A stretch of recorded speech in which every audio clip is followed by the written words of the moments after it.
India में आज के टाइम में कंपनीज को राइट टैलेंट नहीं मिल रहा है और बहुत सारे लोगों को राइट जॉब नहीं मिल रही, तो कहाँ क्या गैप रह जा रहा है? इसका आंसर मैं ऐसे दूंगी कि इंडिया में टैलेंट की कमी नहीं है, इंडिया में टैलेंट मैपिंग की कमी है। जो रिक्रूटर्स होते हैं उनके जो हायरिंग करने के तरीके हैं वो भी ओल्ड ही चल रहे हैं एंड जो जॉब सीकर्स हैं उनके भी तरीके ओल्ड ही चल रहे हैं। तो प्रॉब्लम यहाँ पर आ रही है।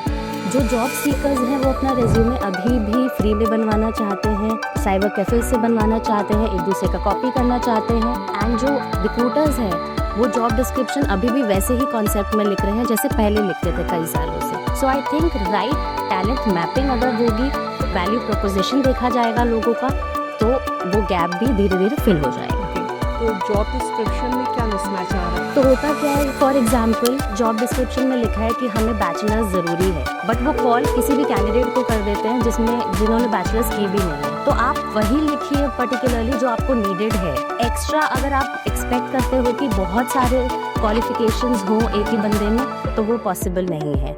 तो राइट टैलेंट मैपिंग के लिए आप जॉब डिस्क्रिप्शन बिल्कुल टू द पॉइंट लिखिए एंड वैसे लिखिए ताकि लोग उससे कनेक्ट कर पाए। राइट। सो इंडिया में फिर से वही बोलूँगी, प्रॉब्लम ये है कि लोग बहुत सारे डाइवर्सिफाइड रोल के लिए एक ही बंदा चुनने की कोशिश करते हैं, बट मेरे अकॉर्डिंग ऐसा नहीं होना चाहिए। हर रोल के लिए एक स्पेसिफिक बंदे को अगर ये रखेंगे, एक स्पेसिफिक रोल नीडेड जॉब्स निकालेंगे, तो आई थिंक लोगों को भी बेनिफिट होगा। पीपल विल लर्न स्किल्स मोर, वो स्किल बेस्ड जॉब में ज़्यादा फोकस करेंगे रादर दैन जेनेरिक जॉब्स में। बिल्कुल। कई बार ऐसा भी देखा गया है कि जब वो कैंडिडेट्स अप्लाई करते हैं तो रेज्यूमे में बहुत सारे हॉबीज़ या बहुत सारी ऐसी चीज़ें डाल देते हैं कि मैं ये ऑपरेशन भी संभाल सकता हूँ, अकाउंट्स भी संभाल सकता हूँ, और जब उनको प्रेशर आता है तो वो नहीं कर पाते हैं। राइट। तो रेज्यूमे में सबसे इम्पोर्टेंट है क्लैरिटी देना। काफ़ी कैंडिडेट्स क्या करते हैं, वो अपने आप को काफ़ी चीज़ों में बहुत बेहतर बता देते हैं। फॉर एग्जांपल अगर वो सेल्स में है तो वो ये भी बता देते हैं कि मैं प्रॉफिट एंड लॉस स्टेटमेंट्स भी देख लूँगा, मैं थोड़ी बहुत अकाउंटिंग भी कर लूँगा, मैं हो सकता है एडमिनिस्ट्रेशन भी कर लूँ एंड साथ में बिजनेस डेवलपमेंट भी कर लूँगा। तो वो कहते हैं ना, master of jack of all trades and master of none. तो बस यही बात है कि रिक्रूटर्स को लगता है कि if you are there on और selling on so many boats, तो आप किसी में भी एक जगह सेल नहीं कर पाओगे कंटिन्यूअसली। आप जॉब डिस्क्रिप्शंस भी ऐसे निकालिए जो बिल्कुल स्पेसिफिक हो रोल के लिए एंड आप रिज्यूमे भी कस्टमाइज वैसे करिए जो रोल स्पेसिफिक हो। आप एक ही कैंडिडेट से सारी चीज़ें एक्सपेक्ट नहीं कर सकते हो। मे बी शायद ये कॉस्ट कटिंग के लिए कंफ्यूज करती हो।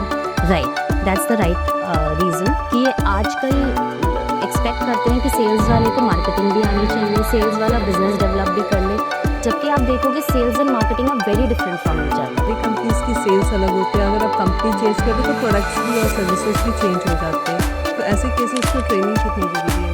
आई थिंक एक सेल्स का बंदा ना वो किसी भी इंडस्ट्री में जा सकता है। जब मेरे पास रिज्यूमे आते हैं सेल्स के, मैं जनरली एक क्वेश्चन सारे अपने एप्लीकेंट से पूछती हूँ कि आपकी टारगेट इंडस्ट्री क्या है।